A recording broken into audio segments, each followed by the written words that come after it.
शकत नाही. मग तुमचं सोनं चांदी तुम्हाला आनंद देऊ शकत नाही का? कारण संतती जे धन आहे ना ते तुमच्या हातातून निघून गेलेलं आहे. मग लोक म्हणतात आता काय करू?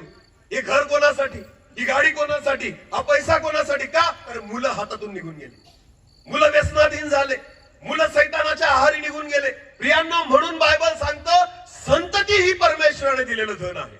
जपायचंय ना, लेकरांना जपा. लक्ष द्यायचंय, लेकरांकडे द्या. वाढवायचंय, लेकरांना वाढवा. किंमत करायची ना पैशाची नका करू, लेकरांची किंमत करा. Hallelujah, hallelujah. मी नेहमी उदाहरण देतो. बहिणींनो, तुमच्या गळ्यामध्ये सोनं आहे, समजा किती ग्रॅम आहे ना, मी आता जरी विचारलं तरी तुम्ही सांगाल. मंगळसूत्र तुमचं किती ग्रॅमचं आहे ना, मी कोणालाही विचारलं तरी तुम्ही सांगाल. का बरं? कारण तुम्हाला माहिती आहे सोन्याला काय. अरे बोला ना.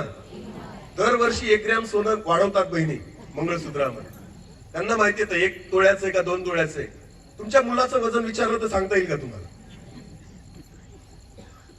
मुलगा किती वाढतोय आणि किती कमी होतोय आपल्याला घेणं देणंच नाही, पण सोनं किती वाढतंय आपल्याला माहिती.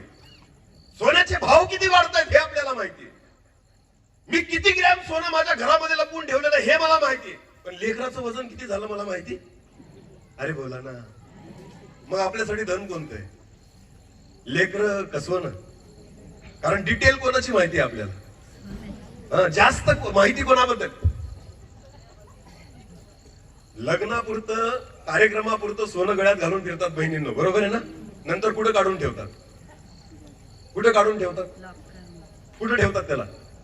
कपाटामध्ये. नवऱ्याला पण नाही सापडणार. नाही, खरं सांगतो. पण लेकरं कुठे फिरतात हे आपल्याला माहिती राहत नाही, कारण आपलं लक्ष सोन्या चांदीकडे आहे, पण खऱ्या धनाकडे.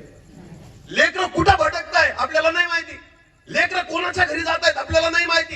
लेकरं कोणत्या मित्रांसोबत फिरतायत आपल्याला नाही माहिती. लेकरांची संगत कशी आहे आपल्याला नाही माहिती. लेकरं मोबाईल मध्ये काय पाहतायत आपल्याला नाही माहिती. लेकरं कोणासोबत काय बोलतायत आपल्याला नाही माहिती. लेकरांना कोणत्या सवयी लागलेल्या आहेत आपल्याला नाही माहिती. का? कारण आपलं पूर्ण चित्त जगातल्या धनाकडे आहे. जेव्हा तुमचं चित्त या स्वर्गातल्या धनाकडे, जे देवाने दिलेले लेकरं आहेत ना त्यांच्याकडे राहील ना, तुमच्या लेकरांची डिटेल तुम्हाला माहिती राहील. हालेलुया.